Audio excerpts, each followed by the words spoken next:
தமிழ்நாட்டிற்கு தொழில் முதலீடுகளை ஈர்க்க இன்னும் பெரிய அளவில் இலக்குகளை நிர்ணயித்து உழைக்க வேண்டும் என்று பாஜக மாநில தலைவர் அண்ணாமலை வலியுறுத்தியுள்ளார். சென்னையில் செய்தியாளர்களிடம் பேசிய அவர், உலக முதலீட்டாளர்கள் மாநாட்டின் மூலம் 10 லட்சம் கோடி ரூபாய்க்கு முதலீடுகள் ஈர்க்கப்படும் என்று எதிர்பார்த்ததாக தெரிவித்தார்.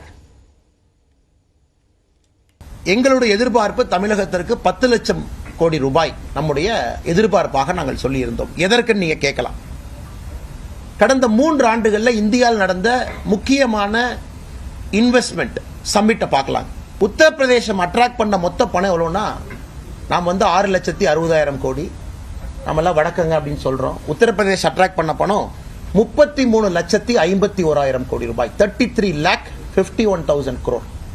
தமிழகம் நாம் எவ்வளவு அட்ராக்ட் பண்ணியிருக்கிறோமோ இந்த சம்மிட்ல 5 மடங்கு உத்தரப்பிரதேசம் 2023 பிப்ரவரியில் நடந்த யூபி இன்வெஸ்ட்மெண்ட் சம்மிட்ல அட்ராக்ட் பண்ணிருக்காங்க. 2022 இன்வெஸ்ட் கர்நாடகால 9,82,000 கோடி ரூபாய், 9,82,000 crore. கர்நாடகால 2022 பிப்ரவரியில் அட்ராக்ட் செய்யப்பட்ட பணம். குஜராத் கடந்த 3 நாட்கள் அட்ராக்ட் பண்ண இன்வெஸ்ட்மெண்ட் மட்டுமே 7 லட்சம் கோடி ரூபாய். இந்த இன்வெஸ்ட்மெண்ட் சம்மிட்டுக்குள்ளே அவங்க போலீங்க 7 லட்சம் கோடி ரூபாய். குஜராத் இன்வெஸ்ட்மெண்ட் சமிட் நடக்கிறதுக்கு முன்னாடி இருக்கக்கூடிய 3 நாள் அட்ராக்ட் பண்ண இன்வெஸ்ட்மெண்ட். சோ எந்த அளவுக்கு தமிழ்நாட்டில் அரசு இன்னும் இலக்குகளை பெரிதுபடுத்தி உழைக்க வேண்டி இருக்கு அப்படின்னு தான் காட்டு.